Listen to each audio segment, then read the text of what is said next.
ಅದೇ ಟ್ರೈ ಮಾಡ್ತಾ ಇದ್ದೀನಿ ನಾನು. ಆಮ್, ಎಲ್ರಿಗೂ ನಮಸ್ಕಾರ. ಆಮ್,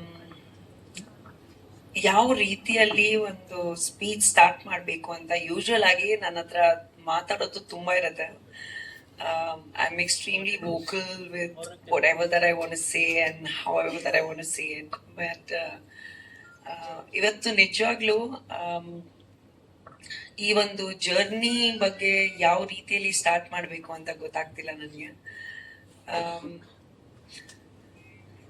15 years ನಾನು ನಿಜವಾಗ್ಲೂ ಅನ್ಕೊಂಡಿರ್ಲಿಲ್ಲ ದಟ್ ಒಂದು ಆಕ್ಟರ್ ಆಗ್ತೀನಿ ಅಂತ. ಅಂಡ್ ಇಷ್ಟು ವರ್ಷ ಈ ಒಂದು ಜರ್ನಿ ಆಗತ್ತೆ ನಿಜವಾಗ್ಲೂ ಅನ್ಕೊಂಡಿರ್ಲಿಲ್ಲ ನಾನು. ಯಾರು ಗೂಗಲ್ ಪೇ ಮಾಡ್ತಿದ್ರೆ ನನ್ಗೂ ಮಾಡಿ. ನನ್ ಎಲ್ರಿಗೂ ಬರ್ಲಿ ಅಲ್ವಾ ದುಡ್ಡು. ನಾನು ಆಕ್ಚುಲಿ ಚಿಕ್ಕ ವಯಸ್ಸಿಂದ ಒಂದು ತುಂಬಾ ದೊಡ್ಡ ಸ್ಪೋರ್ಟ್ಸ್ ಪ್ಲೇಯರ್ ಆಗ್ಬೇಕು ಅಂತ ಇದ್ದೆ ನಾನು. ಇಂಟರ್ನ್ಯಾಷನಲ್ ಬಾಸ್ಕೆಟ್ಬಾಲ್, ನಾನು ನ್ಯಾಷನಲ್ ಲೆವೆಲ್ ಬಾಸ್ಕೆಟ್ಬಾಲ್ ಆಡ್ತಿದ್ದೆ. So I wanted to be an international basketball player, right? And sudden ಆಗಿ ಪ್ರಸಾದ್ ಬಿದ್ದಪ್ಪ ಸಿಕ್ಕಿದ್ರು ಅಂಡ್ ಮಾಡ್ಲಿಂಗ್ ಸ್ಟಾರ್ಟ್ ಆಯ್ತು. ಅಂಡ್ ಕನ್ನಡ ಫಿಲ್ಮ್ ಇಂಡಸ್ಟ್ರಿ ಬಗ್ಗೆ ಗೊತ್ತೇ ಇರ್ಲಿಲ್ಲ ನನಗೆ. ಈ ತರ ಒಂದು ಇಂಡಸ್ಟ್ರಿ ಇದೆ ಅಂತ ಗೊತ್ತೇ ಇರ್ಲಿಲ್ಲ ನನಗೆ. ಬಿಕಾಸ್ ಜನರಲಿ ಇವಾಗ the kind of education and information knowledge that is there for the film industry ಆವಾಗ ಇರ್ಲಿಲ್ಲ. ಸೊ ನಮ್ಮಪ್ಪ ಇಲ್ಲಿ ಬ್ಯಾಂಗ್ಳೂರಲ್ಲಿ ಲಾಸ್ಟ್ ಪೋಸ್ಟಿಂಗ್ ಇದ್ದಾಗ ಎಲ್ರು ಗೊತ್ತಿರೋ ಹಾಗೆ that my father was in Indian army, right? So ಬಂದು ಬಾಸ್ಕೆಟ್ಬಾಲ್ ಆಡ್ಕೊಂಡು ನಾರ್ಮಲ್ ಲೈಫ್ ನಡ್ಕೊಂಡು ಆರಾಮಾಗಿದ್ದೆ ನಾನು.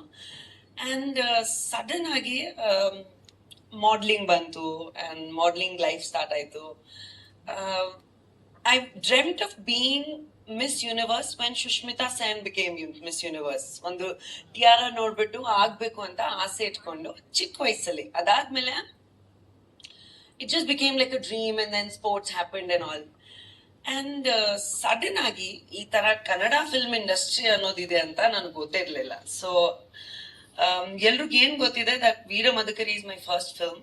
ಬಟ್ ಎಲ್ರಿಗೂ ಗೊತ್ತಿರೋ ಹಾಗೆ Holi was my first official film. And ಅದು ಯಾಕೆ ಗೊತ್ತಿದೆ ಅಂದ್ರೆ ಬಿಕಾಸ್ ಆ ಪ್ರೆಸ್ ಕಾನ್ಫರೆನ್ಸ್ ಅಲ್ಲಿ I think all of you who are sitting here right now know that ಆ ಒಂದು ಕಾಂಟ್ರವರ್ಷಿಯಲ್ ಪ್ರೆಸ್ ಕಾನ್ಫರೆನ್ಸ್ ಇಂದ ರಾಗಿಣಿ ದ್ವಿವೇದಿ ಯಾರು ಅಂತ ಎಲ್ರಿಗೂ ಗೊತ್ತಾಯ್ತು ಆಕ್ಚುಲಿ. ಸೊ ಆ ಒಂದು ಪ್ರೆಸ್ ಕಾನ್ಫರೆನ್ಸ್ ಅಲ್ಲಿ ನಾನು ಇನ್ನೂ ಜ್ಞಾಪಕ ಇದೆ ದಟ್ ಮೇಕಪ್ ಹೇರ್ ಮಾಡ್ಕೊಂಡೆ ಫಸ್ಟ್ ಟೈಮ್ ಲೆಹಂಗಾ ದಾವಣಿ ಹಾಕ್ಬಿಟ್ಟು ನಾನು ಸ್ಟೇಜ್ ಅಲ್ಲಿ ಕೂತ್ಕೊಂಡು ಪ್ರೆಸ್ ಮೀಟ್ ಮಾಡಬೇಕು, ಯಾರ ಹತ್ರ ಏನ್ ಮಾತಾಡ್ಬೇಕು ಏನೂ ಗೊತ್ತಿಲ್ಲ ನನಗೆ. ಅಂಡ್ ಕನ್ನಡ ಗೊತ್ತಿರ್ಲಿಲ್ಲ, ಭಾಷೆ ಗೊತ್ತಿರ್ಲಿಲ್ಲ. ಒಬ್ರು ಐ ಥಿಂಕ್ 2-3 ಸೀನಿಯರ್ ಜರ್ನಲಿಸ್ಟ್ ಜೊತೆ ಜಗಳ ಮಾಡ್ಬಿಟ್ಟು ನಾನು ಸ್ಟೇಜ್ ಇಂದ ಎದ್ದು ಹೋಗಿದ್ದೀನಿ, ಮೇಕಪ್ ಹೇರ್ ಮಾಡ್ಬೇಕು ಅಂತ ಹೋಗಿದ್ದೀನಿ ಆ ತರ. And so it started like that, right? And ಆವಾಗ ಒಂದು ರಿಯಲೈಸೇಷನ್ ಬಂತು ನನಗೆ. ಒಂದು ಇಂಡಸ್ಟ್ರಿ ಆಗಿ, ಒಂದು ಇಂಟ್ರೊಡಕ್ಷನ್ ಆಗಿ ಬರ್ತಾ ಇದ್ದೀನಿ. ಇವಾಗ ಭಾಷೆ ಗೊತ್ತಾಗ್ಬೇಕು ನನಗೆ. ಭಾಷೆ ಗೊತ್ತಿಲ್ಲ ಅಂದ್ರೆ ನಾನು ಏನೋ ಮಾಡಕ್ಕಾಗಲ್ಲ, ಏನೋ ಮಾತಾಡಕ್ಕಾಗಲ್ಲ. ಮದಕರಿ, ನಾನು ಸುದೀಪ್ ಅವ್ರನ್ನ ಫಸ್ಟ್ ಟೈಮ್ ಅವ್ರ ಆಫೀಸಲ್ಲಿ ಅವ್ರ ಬರ್ತ್ಡೇ ದಿನ ಮೀಟ್ ಮಾಡಿದ್ದು. ನಾನು ನಮ್ಮಮ್ಮ ಒಂದು ಬೊಕ್ಕೆ ತಗೊಂಡೋಗಿದ್ದು. ಅಂಡ್ ಮೀಟ್ ಮಾಡಿದ ತಕ್ಷಣನೇ